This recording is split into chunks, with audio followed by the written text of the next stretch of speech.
আজ এসেছি মাশরুমের একটা দারুণ রেসিপি নিয়ে। এইভাবে যদি আপনি মাশরুম বানান তাহলে কিন্তু মাছ মাংসের স্বাদকেও হার মানাবে, আর সবাই বাড়ির সবাই কিন্তু হাত চেটেপুটে খাবে। নমস্কার, দ্য কুকি ম্যাজিকে সবাইকে স্বাগত জানাই। আবারও একটা নতুন রেসিপি নিয়ে হাজির হয়েছি। তো চলো শুরু করি আজকের নতুন রেসিপি।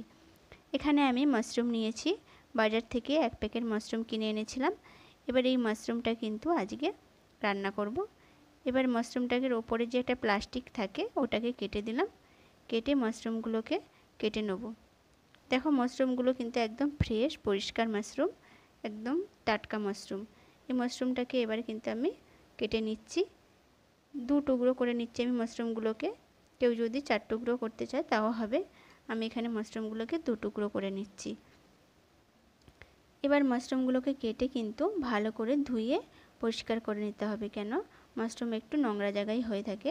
এবার একে ভালো করে কিন্তু ধুয়ে পরিষ্কার করে নিয়েছি। এবার গরম জলে মাশরুমটাকে দিয়ে ভালো করে একটুখানি সেদ্ধ করে নেব। বেশি সেদ্ধ করার দরকার নেই, হালকা একটু সেদ্ধ করে নিলেই হবে। সেদ্ধ করে এবার জল থেকে ছেঁকে নেব। এবার কড়াইয়ের মধ্যে দিয়ে দিলাম তেল। তেল গরম হয়ে গেলে কিন্তু দিয়ে দেবো মাশরুমগুলো, যেগুলোকে একটু সেদ্ধ করে নিয়েছিলাম। এবার মাশরুমগুলোকে কিন্তু একটু ভালো করেই ভেজে নিতে হবে। ভালো করে ভাজা হয়ে গেলে মাশরুমটাকে এবারে তুলে নিলাম। এবার ওই তেলের মধ্যে আমি দিয়ে দেবো আলু। আলুটাকে আমি ডুমো ডুমো করে কেটে নিয়েছি। এবার আলুটাকে একটু ভালো করেও ভেজে নেব। এখানে যদি কেউ আলু দিতে নাও চায়, শুধু মাশরুম দিয়ে বানালেও কিন্তু রান্নাটা দারুণ হয়। এবার আলু ভাজা হয়ে গেলে আরও কিছুটা পরিমাণে তেল দিয়ে দিলাম, দিয়ে দেব জিরে ফোড়ন। এবার দিয়ে দেব পেঁয়াজ কুচি, দিয়ে পেঁয়াজটাকে একটু ভালো করে ব্রাউন করে ভেজে নেব।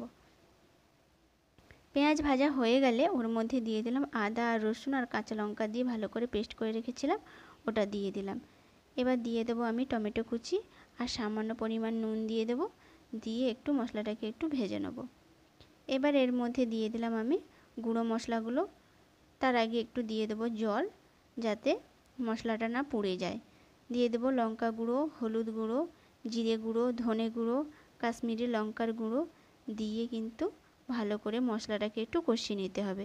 এই সময় কিন্তু আঁচটা একটু কম রেখেই ভালো করে মশলাটা কষিয়ে নিতে হবে, না হলে কিন্তু মশলাটা পুড়ে যাওয়ার চান্স থাকে। যত ভালো করে মশলাটা কষানো হবে তত কিন্তু রান্নাটা খেতে ভালো লাগে। এইভাবে কিন্তু আমার মশলাটা কষানো হয়ে গেছে। এবার এর মধ্যে দিয়ে দেবো জল।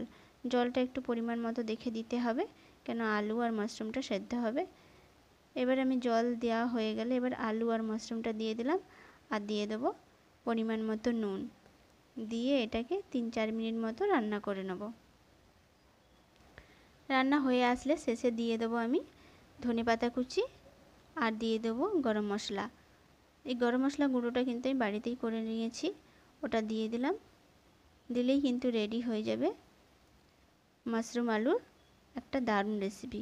অবশ্যই কিন্তু বাড়িতে বানাবেন, আর কেমন হয়েছে অবশ্যই জানাবেন। নমস্কার।